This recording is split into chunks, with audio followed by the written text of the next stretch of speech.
라이프라인 10 10분 메시지 서울 목동 예명교회 이성우 목사님의 말씀입니다. 요한복음 1장 45절에서 49절 말씀입니다. 빌립이 나다나엘을 찾아 이르되 모세가 율법에 기록하였고 여러 선지자가 기록한 그 일을 우리가 만났으니 요셉의 아들 나사렛 예수니라. 나다나엘이 이르되 나사렛에서 무슨 선한 것이 날 수 있느냐? 빌립이 이르되 와서 보라 하니라. 예수께서 나다나엘이 자기에게 오는 것을 보시고 그를 가리켜 이르시되 보라, 이는 참으로 이스라엘 사람이라 그 속에 간사한 것이 없도다. 나다나엘이 이르되 어떻게 나를 아시나이까? 예수께서 대답하여 이르시되 빌립이 너를 부르기 전에 네가 무화과 나무 아래 있을 때에 보았노라. 나다나엘이 대답하되 랍비여, 당신은 하나님의 아들이시요 당신은 이스라엘의 임금이로소이다. 아멘. 예수님께서 나를 따르라 하심에 그 예수님을 따름으로 예수님의 메시아 되심을 깨달은 빌립은 자기와 같은 성향의 나다나엘을 찾아가서 예수님을 소개합니다.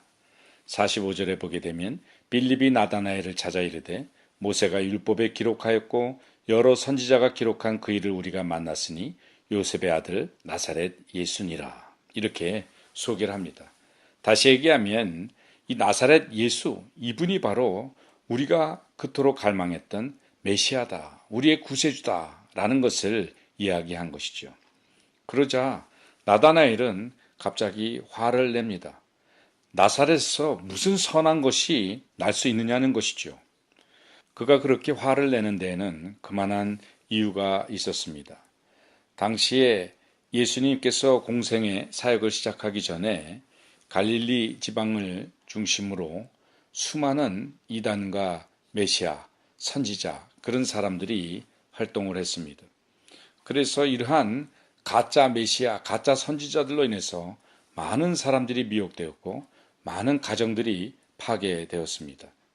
어쩌면 이 나다나엘이 아는 가족이나 또는 친척 중에도 그러한 피해를 입은 사람이 있었을 수도 있을 것입니다. 우리가 정말 이단 사상에 빠져들어가서 가정을 파괴시킨 그러한 일을 경험한 사람이라면 재림이다, 뭐다 이런 소리만 들어도 아마 치가 떨리고 그것에 대해서 거부 반응을 일으킬 것입니다. 어떻든 이 나다나엘은 나사렛에 대한 아주 나쁜 선입관을 가지고 있었고 그런 그에게 나사렛 예수, 그가 바로 우리가 찾는 메시아다라고 얘기하니 그는 화를 벌컥 내게 된 것입니다. 그런 나다나엘을 예수님은 만나 주십니다. 예수님께서는 나다나엘을 만나 그의 걸림돌을 제거해 주십니다. 47절에 보게 되면 예수님께서 나다나엘이 자기에게 오는 것을 보시고 그를 가리켜 이르시되 보라, 이는 참으로 이스라엘 사람이라 그 속에 간사한 것이 없도다 말씀하십니다. 이 말씀은 예수님께서 립서비스로 그의 비유를 맞춰서 예수님을 따르게 하려고 그렇게 하신 것이 아니겠지요.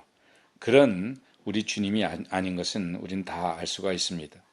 예수님께서 이렇게 말씀하신 것은 이 나다나엘의 그 속마음을 알고 계셨다는 것입니다. 그가 비록 아직 신앙에 대한 확신도 없고 갈등하고 있지만 그가 참 신앙을 가지려고 갈등하는 그 모습을 예수님께서는 귀하게 보신 것이고 그래서 그 속에 간사한 것이 없다라고 말씀해 주신 것입니다. 그렇게 말씀하신 배경에는 당시에 이 바리새인들의 신앙이 문제가 되는 것입니다. 예수님께서 가장 질타하고 질책한 그 사람들은 바로 바리새인들이었습니다.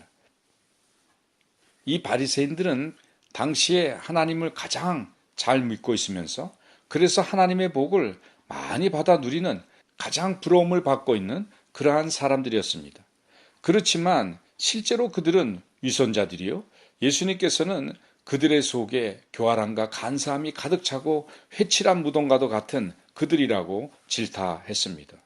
그래서 예수님께서는 그렇게 위선되고 가식된 믿음이 아닌 순수한 믿음, 비록 아직 믿음의 확신은 없을지라도 참 믿음이 무엇인가, 바른 신앙을 가져보려고 갈등하는 그러한 나다나엘 같은 사람들에게 간삼이 없는 사람이다 라고 인정하고 계셨던 것입니다.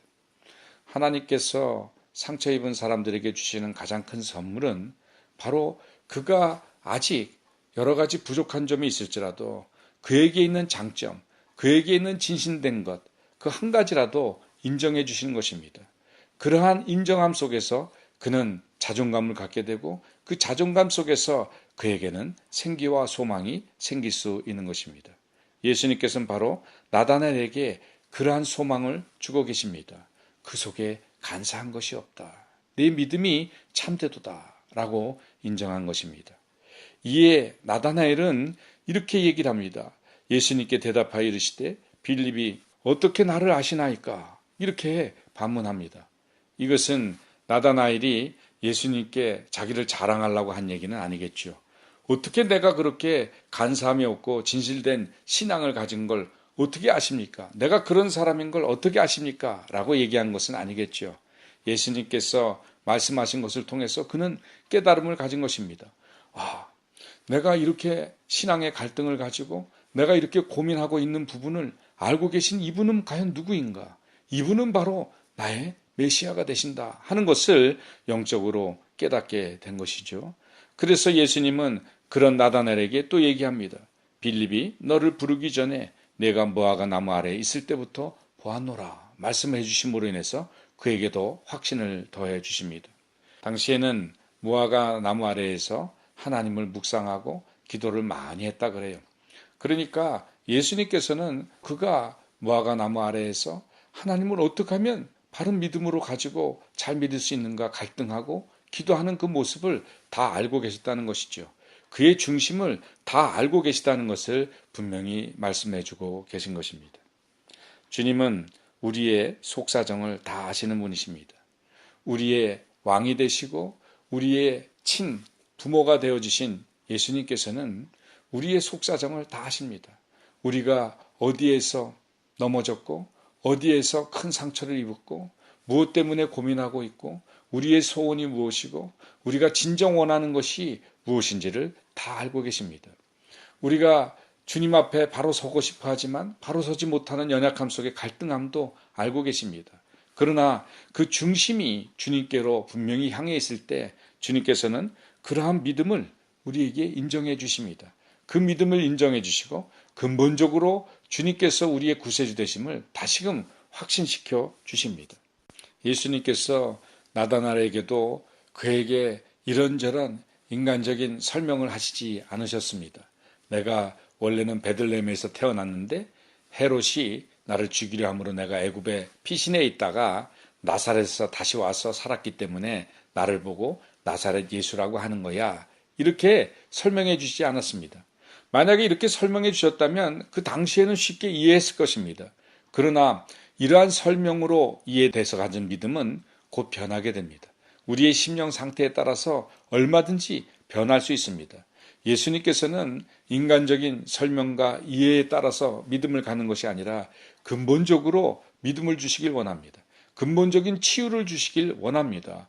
우리의 이해를 떠나 성령님께서 우리에게 믿음을 심어주심으로 인해서 무조건적으로 예수님을 따랐는데 그 예수님이 분명한 나의 구세주 되심을 확증하고 증거하게 되기를 원하고 계시다는 것입니다. 그 예수님이 우리에게도 성령님으로 찾아와 주셨습니다. 그리고 우리에게 간사함이 없음을 인정해 주셨습니다. 그래서 우리는 예수님을 우리의 주님이라고 부르고 구원을 얻은 것입니다. 그렇게 오늘 우리는 이 자리에 또한 있을 수도 있는 것입니다. 사랑하는 성도 여러분, 예수님은 우리에게 무관심한 분이 아니십니다. 우리의 모든 것을 알고 계시고 우리의 일거수일투족을 다 알고 계시고 우리의 모든 속사정도 알고 계신 분이십니다. 그리고 예수님은 우리의 구세주가 되어주십니다. 구세주신 주님 앞에 우리의 올바른 신앙 고백이 늘 있어지게 되시기를 예수님의 이름으로 축원합니다.